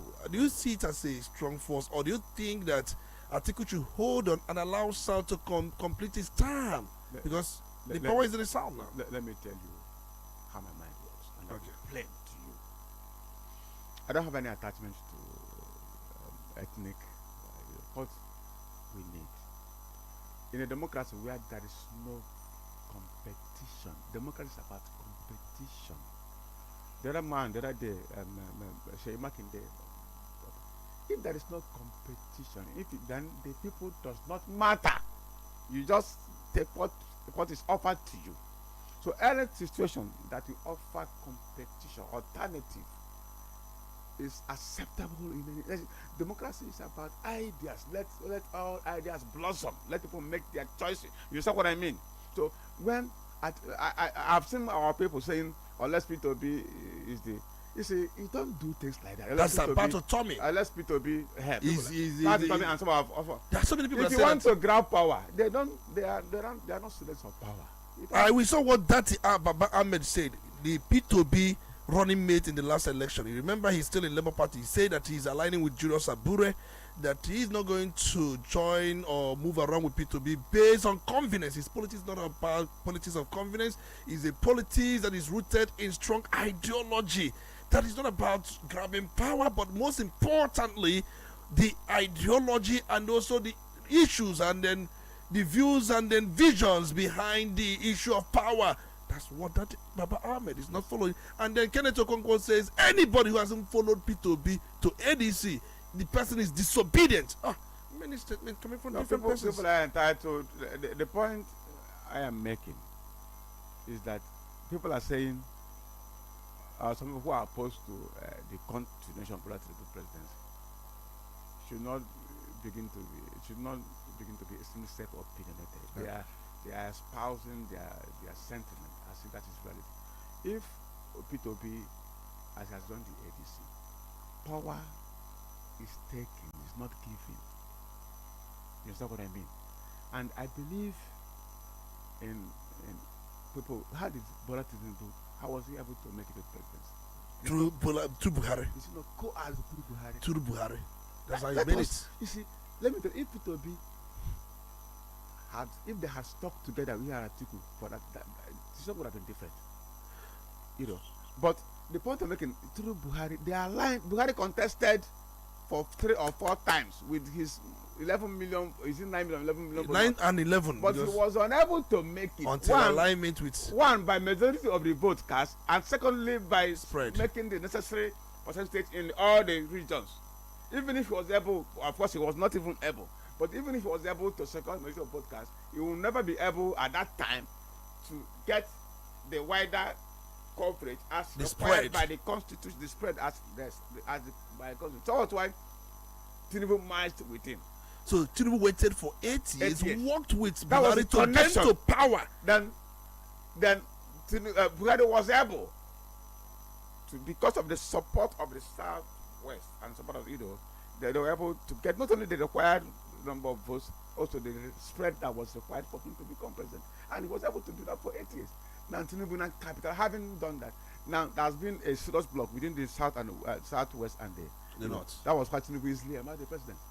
So if we must think like politicians and be able, and there's no way for us to emerge, for somebody from this part of Nigeria. Okay, there's no way P2B could even win if he goes I'm solo. not talking about P2B. No. Let's for anybody from the southeast. Let's put it that way because you don't want to. So be personal. let's not. So now, do you think that anybody from southeast cannot How just come? win without alignment with No, the how north? can? No, tell me this is not number.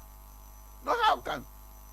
That we must align with the north. No, I don't. It must be political bridge across. Are you aware that the entire north central governors and then also south governors that have all collapsed into APC to work for the re-election of President Bola Ahmed Tinubu? The entire north central and the south. That is the point, because Bola Tinubu himself suspected that probably the north might desert him, and if he not desert him, he's going to have a problem. So that was why effort is got towards cornering the south and the central. So if they not desert him, with what he will be able to still make it to the presidency again. That is his projections, calculating. Sorry? That's what Bola Tinubu is doing. Is projecting, Exactly. calculating, doing because so I much. made these calculations. Well, we're not making. We are presenting on individuals. Let's P2B has a ticket. Everything will not work. Let's P2B has a ticket. No, we are not looking at the political permutations, because of course, one, we cannot alone. The South cannot. We don't have enough votes. Even if we have good number of votes, even our people, the least registered people is the Southeast, but we're not the least in terms of population. Do you understand the point? We are not the least in terms of population. Our population can rank closely to what the Southwest can offer. But political consciousness is the issue. Most of our people are not. But some people are saying that P2B won the last election even without Atiku. So what makes him not to win again? That's what they are saying. That probably is possible. That's possible. As I also I'm not far away from that view. But at the end of the day, what happened? Because of Amopiton, a new man. I am not.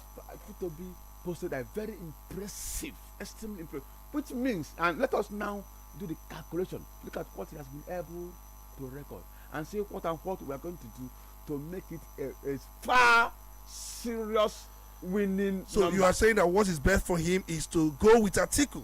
No, I'm not saying that calculation must be done. What I'm saying is that we must remove sentiment. We've said that thing, Yes, so I want to find out from you if you support that combo. Calculation must be done. If people must be coopted to do that calculation. I don't have problem if Toby goes for the presidency, wonderful. But if the calculation is that Toby the deputize Atiku to be able to win, there's nothing wrong with that. Yes, after 4 years, that is how people buy coalition. But Atiku will be 80 years when contesting that election. He'll be too old. He is too old.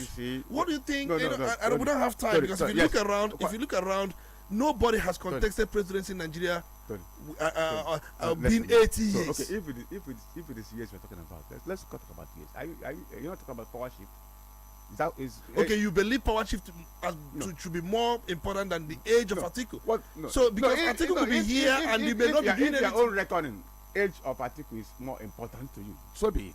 But if in the reckoning of us here that we want Southeast, we want to be part, we want to be, because we deserve it, then we will work. We all right, thank you we so work much. towards it. All right, thank you so much. Let's quickly take a moment. When we come back, we open the phone lines. I know many people are itching to call, and in the works of Honorable Chibwenwezo, what works for you? This is politics. This is politics, because some people will tell you national interest age. He says, what works for you? You know, he says Southeast article presents good opportunity for you to get to power. That's the only opportunity Atiku is giving you, and then this lifetime opportunity, because after this one Atiku may not come back again because age is really on his own side.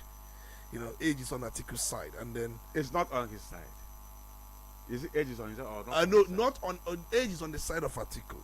Atiku is aged. He's 7. I think Age is that age is not on his side. he's not on his side. That's what I mean. Not on his side. No, age is not on his side, and by November 25 he'll be 8.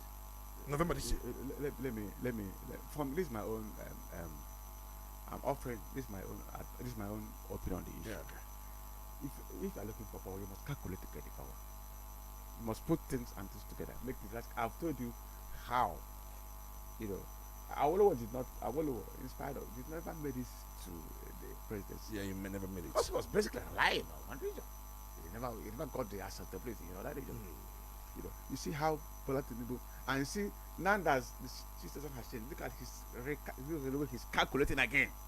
Even if they not desert me, Yeah. I'm still going to make a chunk of votes from South, you know, Southwest, let me and tell North you. Central. That's the 3 regions he's banking on now. Yes. So with that, whatever you're going to get, then probably you know, with it's not what I mean. So with P2B, the Southeast is we talk about governors. They are not going to governor Right. will tell most of us where to vote. If P2B is at the ballot, look at what to support P2B. But there are people that also want to support Tinubu based on their own affiliation. It's all about politics. That's what I'm saying. There are people that want Tinubu to continue. That's why I said most of us. I didn't say all of us. Okay. So when somebody says, Will you be in APC and work for P2B? Sorry? You are in APC. Will you work for Tinubu or P2B? I'm not working for you. I'm working for Nigeria to make progress. All right. Let's quickly take a moment because we don't have time. My own is for Nigeria to succeed. All right. Let us come out from the present quagmire that you are in. All right. Let's quickly take a moment because of time. We want to take a moment. Udala Radio 104.7 FM. Quality bread, Wendy's bread, for your family breakfast. Wendy's bread, I'll pack it on the yellow. Wendy's bread, mama, papa, they like Wendy's bread, kitchen and do. Wendy's bread, even children, they like Wendy's bread, Wendy's bread, and in town. Wendy's bread, you get it better, tasty, we go sweet your belly. Wendy's bread, Wendy's your body, choma. Wendy's bread, Wendy's bread, tasty bread. You can contact us on our official address, 2nd Business Park, Enugu Road, GRA, beside Onitsha, Anambra State. We also have another branch at St. Michael Plaza at Tani Road. Also contact us on 070-1149-1571. Wendy's bread, your tasty bread. Wendy's bread.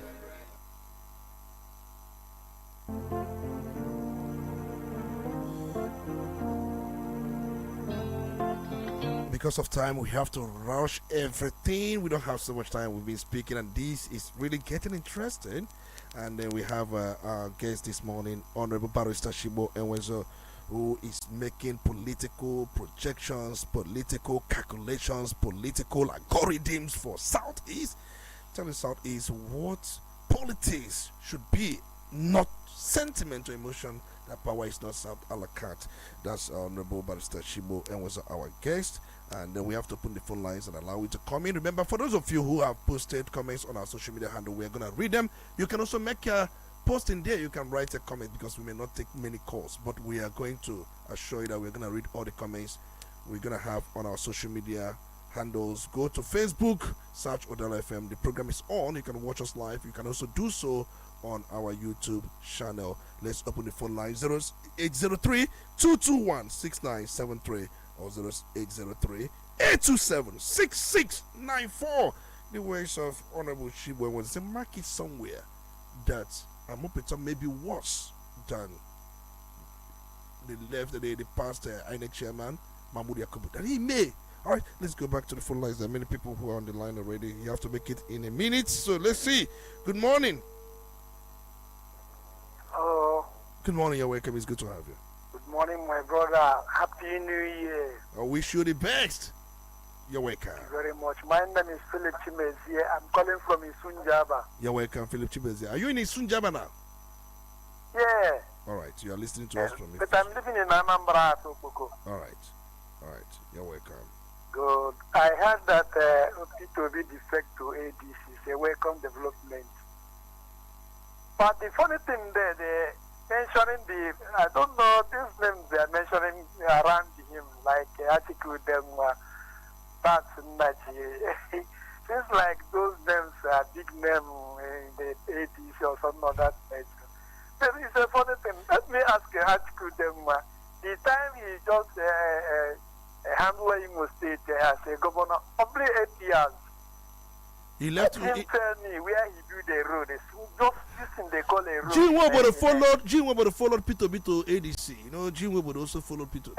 All these big names.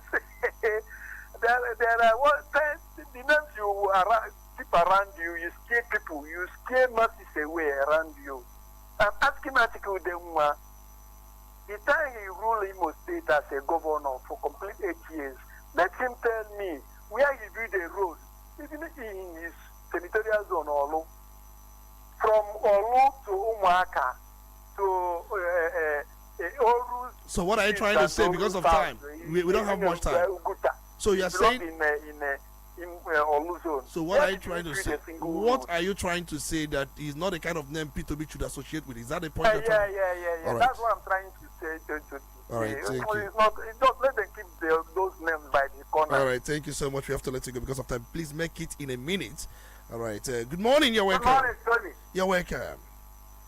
And this is the voice of Honorable Ignatius Okoye from Orange State Kingdom. You're welcome. It's good to have you, Honorable Ignatius. Tony, in short, I lie myself with our guest.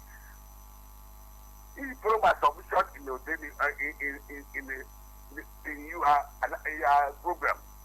The fact that this man said exactly what is in my mind.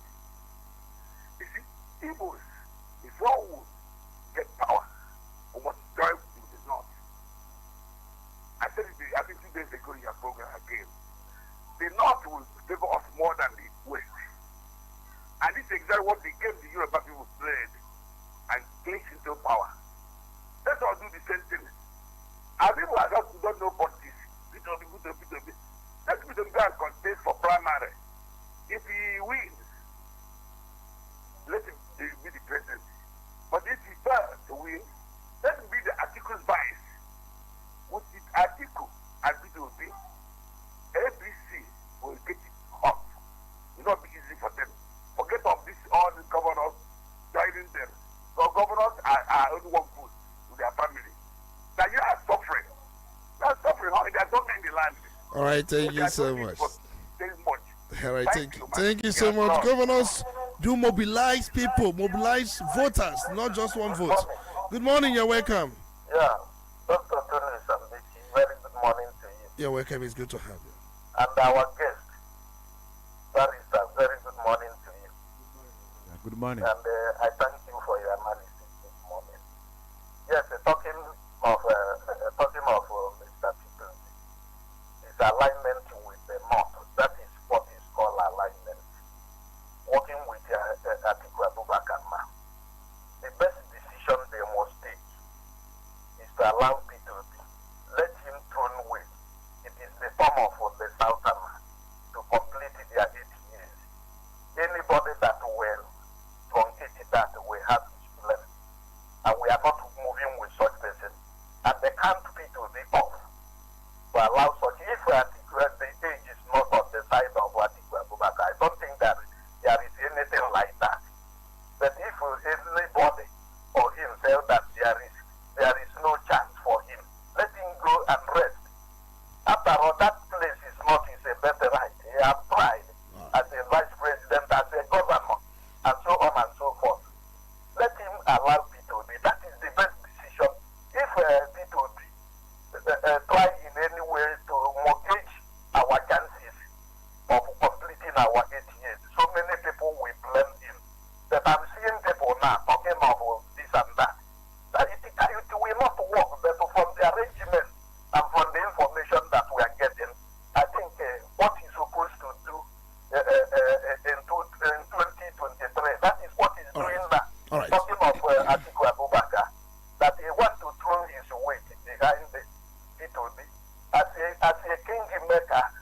the right way. All right, thank you so much. Thank you so much. Thank you so much. We have to let you go because of time. We are completely. We have to manage our time. Good morning.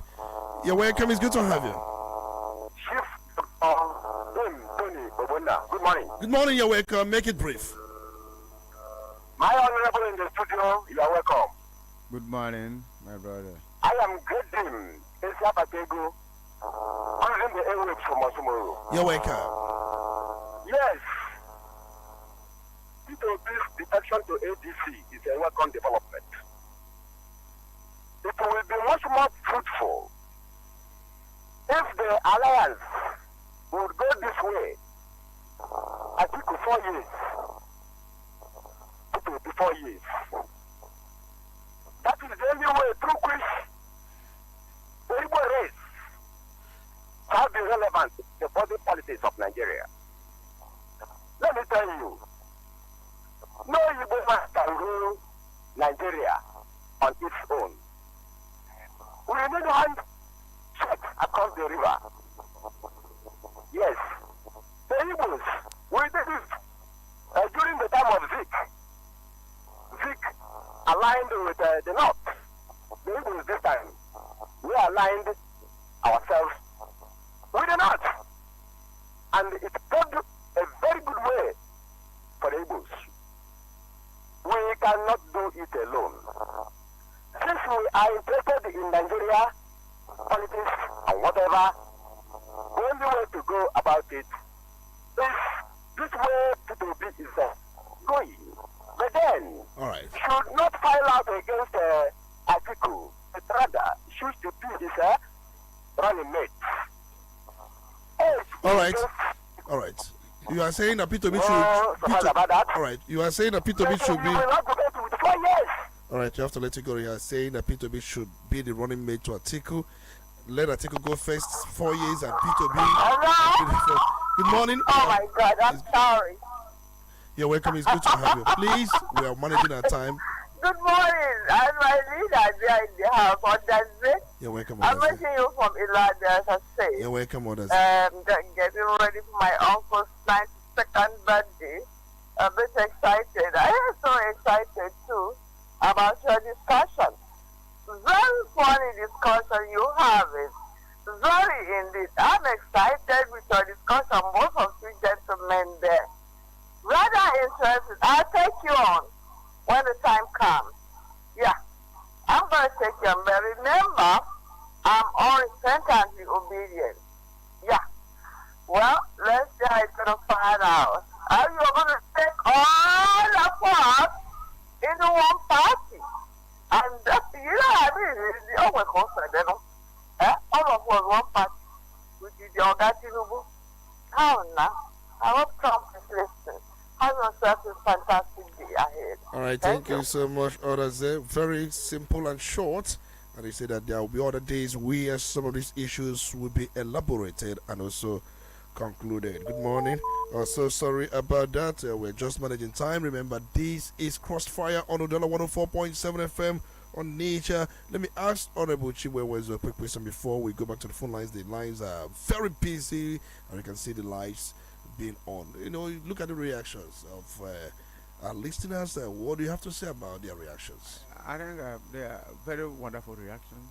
People are entitled to do opinion and do some. But what is important in the quest for power, you must because there's one thing I want to let us know. Because if you are saying that it is the South, assuming that that things you need to put into the mix. If, for instance, it will be a margis. If, for instance, now, let us agree that we cannot do it alone. That is not. You don't need to move it beyond that. No region can do it alone. After that, when he tried 4 times, he failed. How? And then other instances. What the Tinubu is doing now. Then, secondly, if it is in the south now, if you are looking at this south and not the if it is in the south now, if you put in a fresh southern candidate other than Tinubu, it will be in the interest of the north to vote for Tinubu, so that in the next 4 years Yeah, because they believe that in the next 4 years. So if P2B, I think you made a very good point. If P2B comes in here now, and then Tinubu comes in, not we prefer Tinubu because he has 4 years. Let us endure him for 4 years, and then Tinubu they will not endure another 8 years. No matter the level of, and P2B says he's going to do 4 years, they won't believe him. They won't believe him. I will not believe it. So if you're not and both of them comes, you vote for Tinubu. So if we are going on that calculation, then it doesn't favor us because the North will not say, okay, let us endure Tinubu for another 4 years, then it will come back to us. So if they take that route, then it's difficult. But on the other way around, if you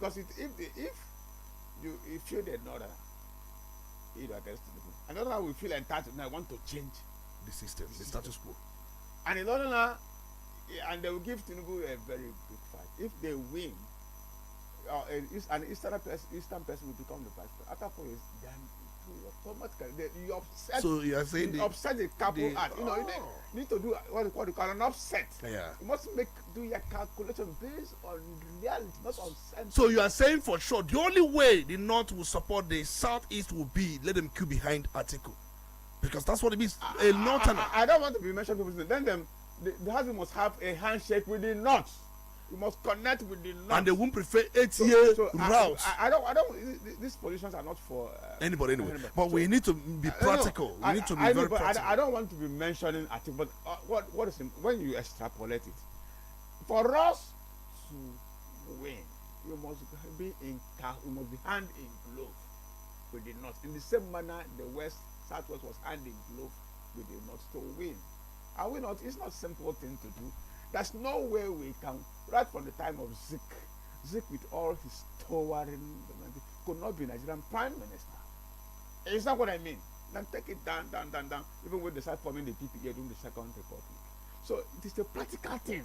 It's not emotion. It's not what you want for the emotion, what is driven by emotion. For us, for an Igbo person, for the Southeast, the South became president because of the support of the North. So nobody has any turn in Nigeria in any political arrangement. It's not about turn. It's not about practicability. I gave instances of Buhari who had caught followership in the North. Yes. With his 9 million votes or 10 million votes, he couldn't make it. So the president Obasanjo trashed him. General trashed him. Obasanjo trashed him because with that caught followership, he was unable to strike the right chord with the South. It was he only succeeded when that was accomplished, or when that was achieved. He was able to make it for 8 years. It was on that pedestal, on that platform, that Tinubu himself climbed to power.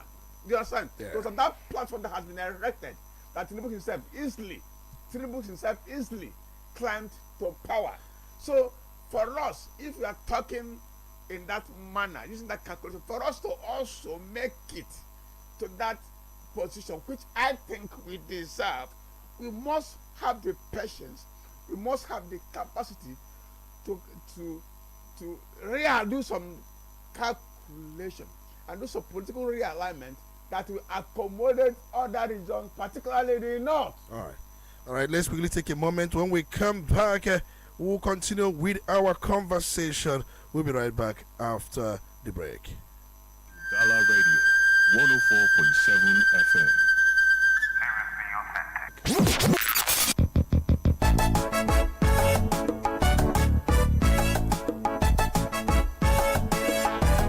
When you think of roofing, think of strength. When you think of durability, think of beauty. And when you think of all three combined, think Best Aluminium MFG Limited. At Best Aluminium, we don't just manufacture roofing sheets. We create protection, comfort, and style for your home and business. Whether you're building from scratch or repairing an old roof, we have exactly what you need. Our products include stone-coated roofing sheets, aluminum roofing sheets, and colored roofing sheets. But that's not all. We also offer residential and commercial roofing services, roof repairs, gutters, emergency emergency roofing services, and even durable cookwares that bring quality to your kitchen. Visit us today at 30/32 Anyika Street, Awada Obosi, Anambra State, or call us right now on 0806 416 2374 or 0706 059 6203. With Best Aluminium, you're investing in peace of mind, in beauty, and in the future of your home. Because when it comes to roofing, the best choice is always Best Aluminium MFG Limited. Tomorrow's technology today.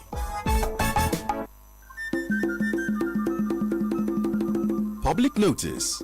The governor of Anambra State, Professor Charles Chukwuma Soludo, CFR, has set up an ESCO committee for the recovery of all government land at Otumoye Creek, Onitsha, in Onitsha South local government area of Anambra State. All persons purportedly laying claim to all those parcels or plots of land located at Otumoye Creek, Onitsha, are by this notice requested to submit the following documents to the office of the Commissioner for Lands. 1. Allocation letter. 2. Certificate of occupancy. 3. Building plan approval. And 4. Any other relevant documents conferring ownership of such plots of land to the individual. All documents are to be submitted in 2 sets within 14 working days from the date this notice was first published. No submission will be received or attended to after the expiration of the said 14 working days. Signed, Mrs. Nkiru Mokwe, Esquire, Permanent Secretary for Commissioner for Lands.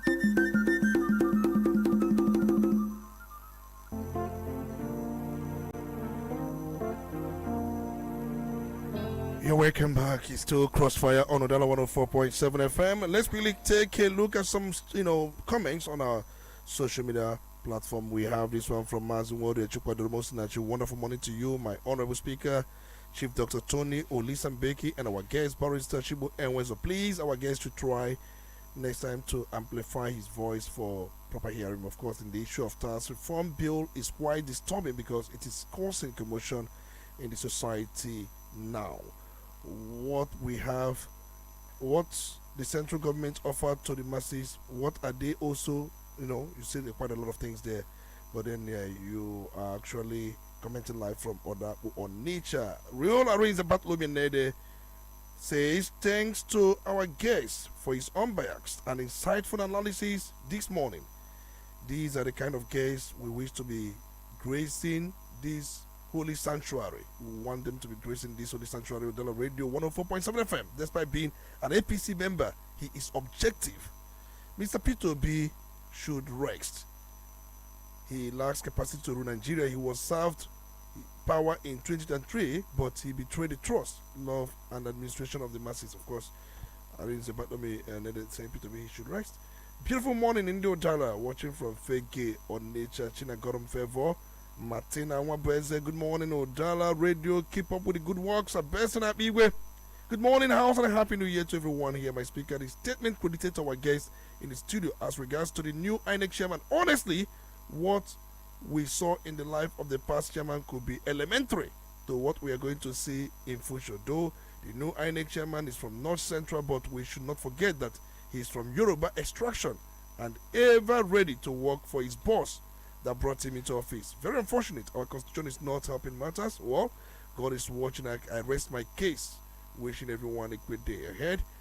Ochenu Igwe Ochendo, good morning. Watching from Silly Boss Top. And then, okay, you have this one from Clinton Igwe. Good morning, Dr. Tony. And the guest to the studio, Happy New Year. To me, the federal government has just exhibited the highest level of lawlessness and autocracy with the whole new tax laws. A government that does what it wants, when and how it wants it, without caring about or listening to the plights of its citizens. That's the Bola Tinubu's government. Okay, Victor Ndubisi, Dr. Collins, the Collins Uzoma Omakwe, we have your comments and so many other people who posted. Okay, because of time, we must allow our guest time to wrap up the whole thing. And then my mind is telling me, read that of Victor Ndubisi. Good morning, my honorable speaker, Tony Olisa Mbeki. Our guest in the building, I'm watching from Enugu. For me, P2B's defection to ADC is good, so that we Nigerians will have a strong party that will challenge APC, so that we can have one party system. Okay, the Collins Uzomo Wakwe says, good morning, house. Collins Uzomo Wakwe watching from Abia State, Okoko Item. All right, thank you so much. Many many of you who posted, and we expect more. Honorable Barrister Chibwenwezo, it's time for us to conclude. What's their final take? You see comments. Somebody said Peter we should rest. Thank you very much for the feedback that we got. Let me just try to raise the decibel of my voice. I think we must be realistic. We must look at the various issues and be able to make projections that are realistic. Nigeria is bigger than anybody. At the end of the day, what we are asking for is for Nigeria to be better governed like the rest of the world. We are behind. Things are happening in a way that they shouldn't happen in the first place. People are distrusting our people. The other nations are distrusting our people, distrusting our government, taking us for granted because of the quality of governance that we have in Nigeria. The constitution is being disregarded. People are, the system allows people to put in to say they have helped somebody to become governor. Therefore, the decision is final. Therefore, this person must not run again. So it means that the people are not part of this democracy. Okay. And in any democracy that takes away the right of the people, that has ceased to be democracy anywhere in the world. All right. Thank you so much, Honorable Barrister Chibwenwezo, former member, Anambra State House of Assembly, who headed the Judiciary Committee. We thank you so much for your time. We want to appreciate every one of you for listening this very morning, the very first edition in the year 2026. We say thank you so much, our parliamentarians, every one of you, thank you so much for your time as we leave this moment until we reconvene next week Saturday. Do have a wonderful weekend. My name is Tony Olisa Mbeki. Enjoy your day.